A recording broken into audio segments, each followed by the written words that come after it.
empowered everything. That generosity of spirit and that curiosity is why we were able to gain such extraordinary access. It's because of Navalny. Yeah, I knew that they wanted the information that I had, so I kind of sold myself as the sort of foray into their world, which is very skeptical of outsiders for good reason, as we saw, because he had just been poisoned. And long story short, I told both him and Maria, I said, give these guys a chance to start filming now, and you can decide later if they're the right guys, the right team or not. Daniel may look like a guy who did a film on a musician and never did something as sophisticated as following the intricacies of a political thriller, but how about you just let him be a fly on the wall, and then we'll talk about it later. And I think this was a great recipe, because over the next weeks, it allowed for everybody to know each other, and it was too late to say no after that, right? Yeah, and I'll add to that I think they really, as you see in the film, they needed Christo. You know, they knew that he was the one that could help them sort of crack this. And Christo said, well, these are my guys, I trust them.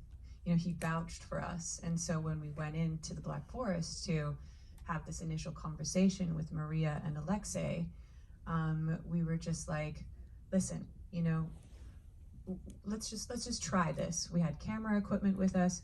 We're like 2 days in, 2 weeks in. If you don't like it, we'll quit and we'll give you all the footage. And it was day by day like that we built the trust.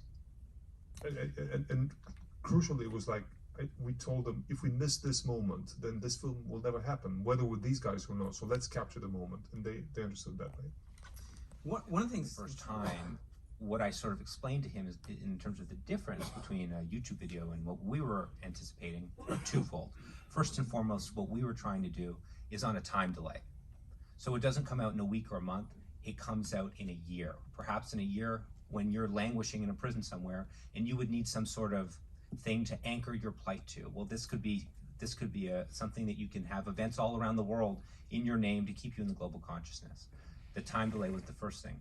And the second thing is that you watch a YouTube video and you know, you may find it charming or humorous, and the information might sit with you, it might not.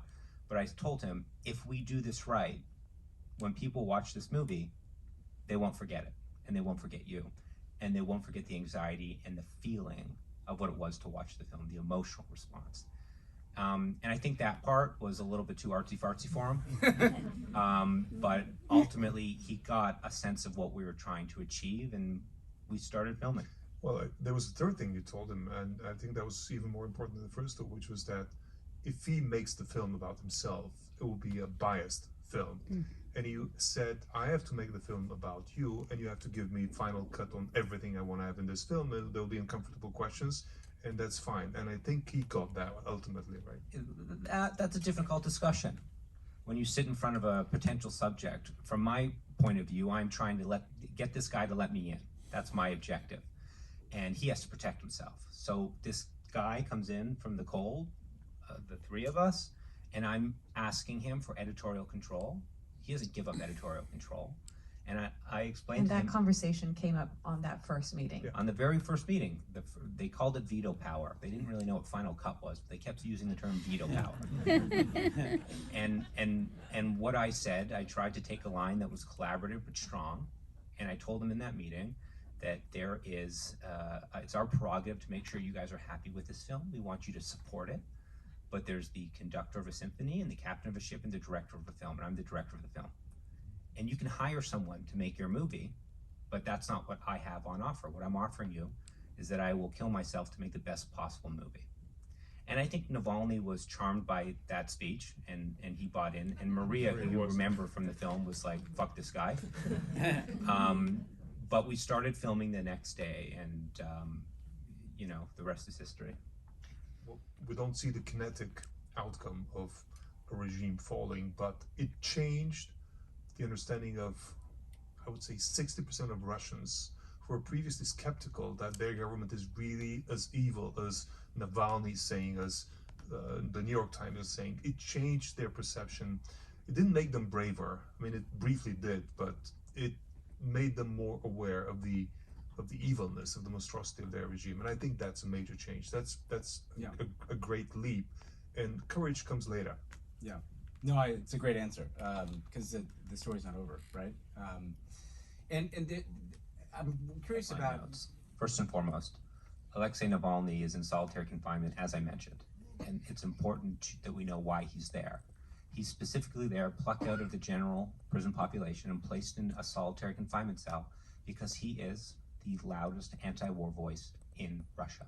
He and his organization are doing everything they can to end this war and to defeat this regime, and that's why they have put him in solitary. That's the first thing. And the second thing is, I think just last week, Christo was added to Russia's most wanted list. So the Russian government is officially looking for him, and that has severe security implications for Christo and his travel, his freedom of movement, and it is a direct result of Christo's extraordinary work over the last 8 months during this horrendous war.